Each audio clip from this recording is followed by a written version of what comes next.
How's it guys, Munash here, and today we have some Wheel of Fate gameplay. So I finally got around to completing the first quest, and I gotta say I actually really enjoyed it. But I think part of that is due to the fact that I had pretty good options for almost every fight. In fact, the only fight I felt a little bit underpowered for was against Serpent, because I still don't have Spiral.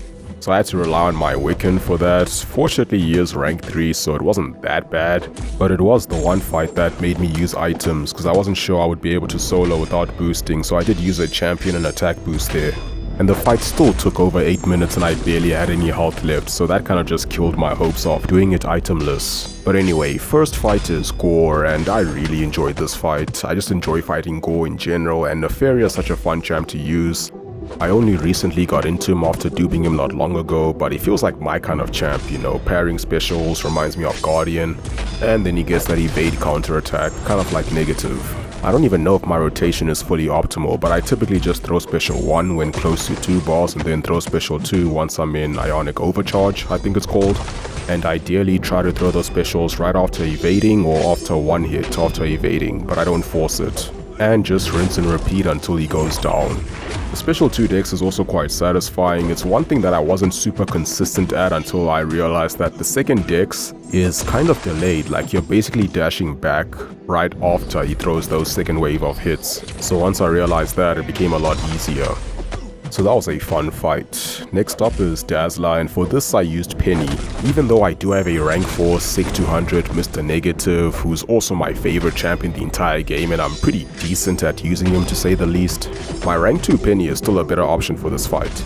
The problem with using Negative for a duped Dazzler is every time you evade you will take some damage back, which usually isn't a problem, but in a long fight like this you're gonna need to evade a lot, so you might just die before she does, without even taking any hits. So I used Peni, who is a pretty good counter to this fight, because she does have some power control, which can help with the power gain node. But the really nice thing is you can block her special 2 and take no damage if you have your shield up.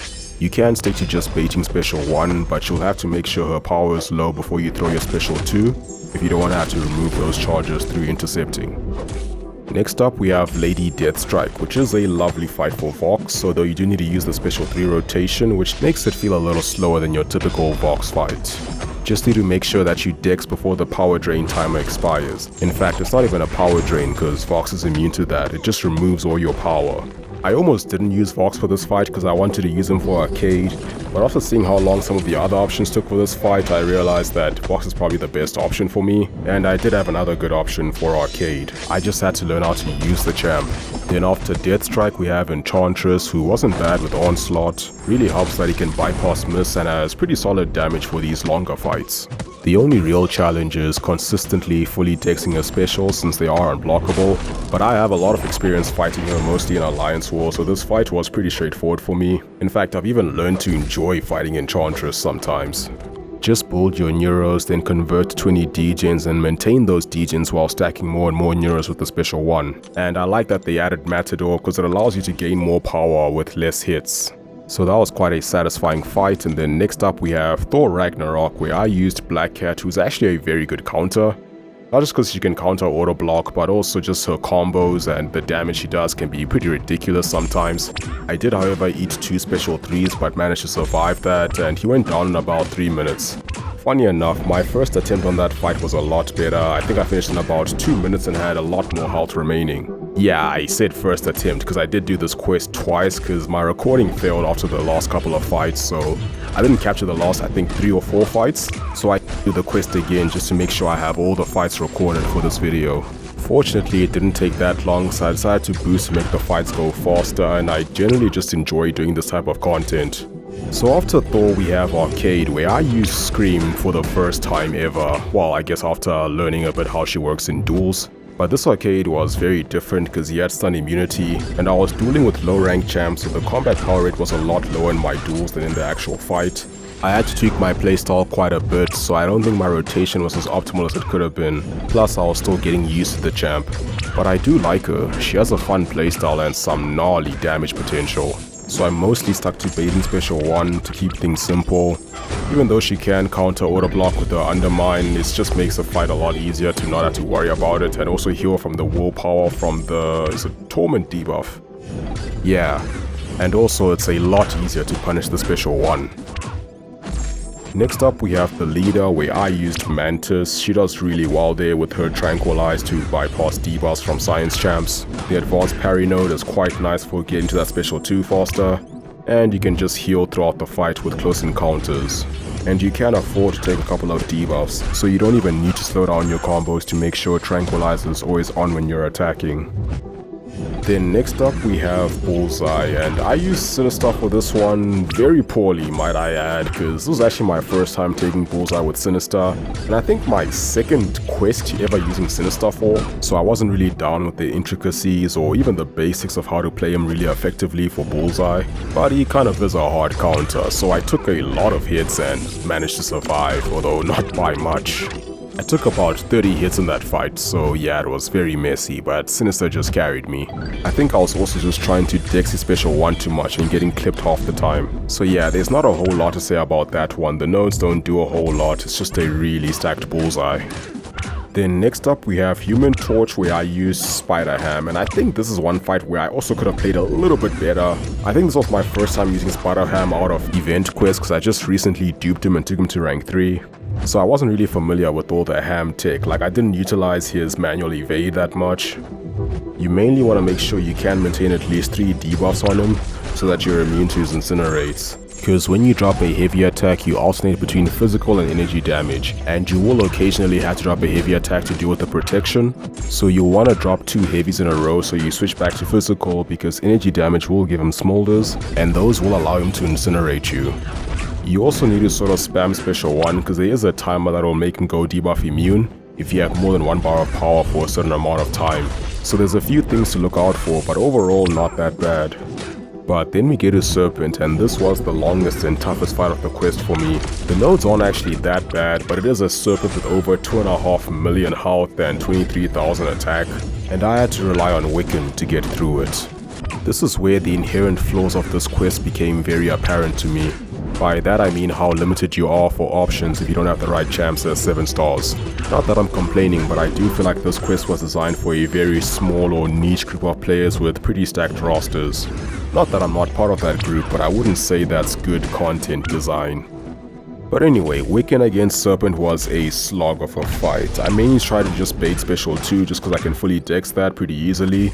The special 1 is also fully dexable, but I've only done it once after trying for like half an hour, so I was not gonna rely on that. The most important thing though is to maintain neutralize to prevent the true focus so you can dex his specials. If he does throw a special 1, I'll throw a special 1 of my own afterwards because it is energy damage, so I'll heal most of the damage back.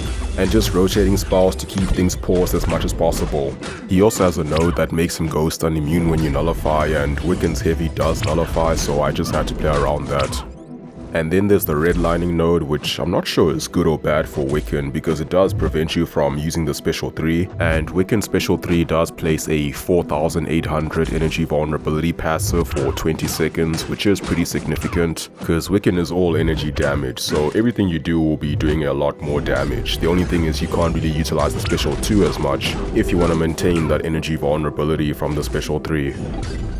So Wiccan is not a bad counter, he just takes long. I mean, this fight took me 8 minutes with a rank 3 7-star, and I used a champion and attack boost on top of that. But I think this just says more about how overtuned Serpent is than how weak Wiccan is. So after getting through Serpent, we have Spiral, the one champ I wish I had for this quest just for that Serpent. I used Deathless She-Hulk for this one, who is my most used Deathless champ. I've used her a lot more than Thanos, to be honest. And she's a very good counter for this fight, although I wouldn't say it's easy. Or maybe it's just me and my lack of experience with Spiral, because I didn't even know what dancing blades were before I got into this fight. Like, so many of these newer characters have all these unique mechanics, which I actually really like. I think it makes them more interesting, gives them more identity, and, you know, just makes the gameplay a bit more interactive. But man, it feels like I'm constantly playing catch up, just learning how to use and then fight some of these champs. And Spiral's not even that new. I think she came out towards the end of last year. And I think I've only fought her once in Alliance War with Negative. I think she was a boss, maybe a tactic boss, I can't even remember anymore, but pretty straightforward fight. Just don't drop a second light attack after punishing special 1. And this one does have the obstacle charge node, which gives her periodic stun immunity, so you gotta play around that. Plus every 15 hits you get faulted, and then there's combat deja vu unblockable, which She-Hulk handles pretty well because her fear will counter the unblockable, and it also prevents her from missing. So if you can just manage the uptime on your fear debuff, you can pretty much ignore those two nodes. But you also want to keep a good tempo to make sure she's regularly throwing that special one so you can refresh your trauma debuffs, which I didn't do a very good job of. They expired a couple of times, but I wasn't too bothered by it. I just knew that if I could just stop getting hit, she will eventually go down. Then we have the second last fight, who is Dust, and I used Ironheart here for the first time ever. I did consider Omega Sentinel because mine is rank 3, but I thought the unblockable might be difficult to handle, because OS loves placing non-damaging debuffs, whereas with Ironheart you can't completely avoid it. And she can still block unblockable specials once you get your tracking up. Pretty easy to do, just gotta place 5 debuffs, so drop a medium attack 5 times. Then from that point the fight was very straightforward and well under control. I was actually pleasantly surprised at how well Ironheart did here. I was even asking people in my alliance, did she ever get rebalanced? Because I remember when she was released there were so many people that didn't like her, but I didn't think much of it until I finally used her, and I thought she was really good. But then I found out she was actually bugged for a while, where her vulnerability was reducing her damage instead of increasing it, which is a pretty crazy bug, but yeah.